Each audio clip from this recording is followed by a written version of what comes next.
కాళ్ళు చేతులు ఉంటాయా ఇరుగుతాయా అనేటువంటి ఒక భయానక వాతావరణం నేను చూస్తాం. నేను బాధ అనిపించింది చూస్తుంటే, వీడియోలు చూస్తుంటే. గంట గుంజుకోపోతే అమ్మాయిలను పట్టుకొని గంట గుంజుకోపోతారా? ఈడ్చుకోబోతున్నారు. కనీసం మానవత్వం ముఖ్యమంత్రి గారికి కనీసం. వాళ్ళ భూములు అమ్ముకుంటారు, మా భూములు ఎందుకు అమ్ముకుంటారు అని చెప్పి ప్రశ్నించే ప్రయత్నం చేస్తే మీరు దొంగతనం లెక్క అర్ధరాత్రి దొంగల లెక్క జేసీబీలను 10 జేసీబీలు తీసుకుపోయి రాత్రి మొత్తం చెట్లు కొట్టేస్తారు. నిబంధనల విరుద్ధంగా భూమిని చదువు చేస్తారు. విద్యార్థుల యూనివర్సిటీకి పోయి మీరు ఏ అధికారంతో మీరు పోతున్నారు? మా భూములు, మా యూనివర్సిటీ భూములు అమ్మకండి అని చెప్పి ఆపే ప్రయత్నం చేస్తే వాళ్ళని గొడ్లను నేను చాలా బాగా అనిపించింది. నేను చూస్తుంటే ఆ చిన్న చిన్న అమ్మాయిలను గుంజుకోబోతుంటే ప్రతి ఒక్కరు ఏడిచారు. ఆ వీడియోలు చూసినా ప్రతి ఒక్కరు ఏడిచారు. మానవత్వంలో మాత్రం ఏడిచారు. ఇక మానవత్వంలో కాంగ్రెస్ వాళ్ళు మాత్రం అది గొప్ప చెప్పుకుంటారు. వాళ్ళు 400 ఎకరాలు అమ్మి ఇవాళ మీరు రాష్ట్రాన్ని పాలిస్తారు, జీతాలు ఇస్తారు, మీరు పాలిస్తారు అంతే కదా. ఎస్సీ భూములు అమ్మకుంటే ఇక పాలించే స్థితిలో లేదు తెలంగాణ రాష్ట్ర తెలంగాణలో కాంగ్రెస్ పార్టీ ప్రభుత్వం. ఎస్సీ భూములు అమ్మకుంటే తెలంగాణ రాష్ట్రాన్ని పాలించే స్థితిలో కాంగ్రెస్ ప్రభుత్వం లేదు. ఈ నెల గడవాలంటే ఎస్సీ భూములు అమ్మాలే, 1000 కోట్లు సంపాదించాలి, 50,000 కోట్ల దాకా సంపాదించుకోవాలి. ఈ నెల 40 రోజులు తెలంగాణ రాష్ట్రాన్ని పాలించాలి. నెక్స్ట్ మళ్ళీ ఇంకో భూములు అమ్మాలి.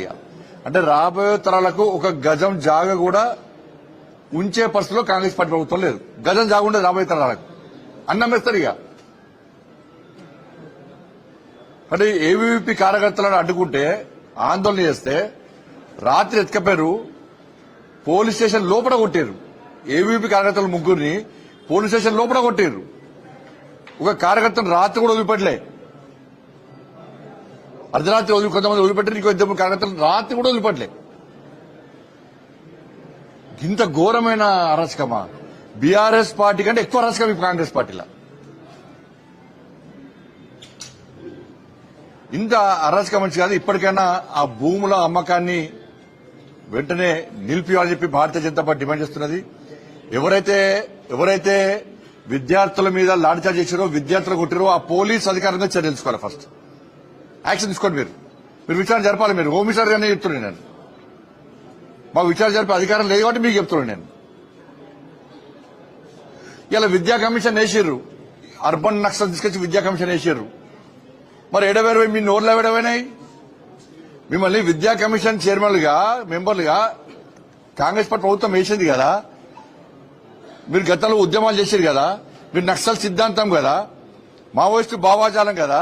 మీరు ప్రజా సమస్యల్లో కొట్లాడతారు కదా, పేదల కోసం కొట్లాడతారు కదా, కొట్లాడిన వాళ్ళు అని చెప్పుకుంటారు కదా.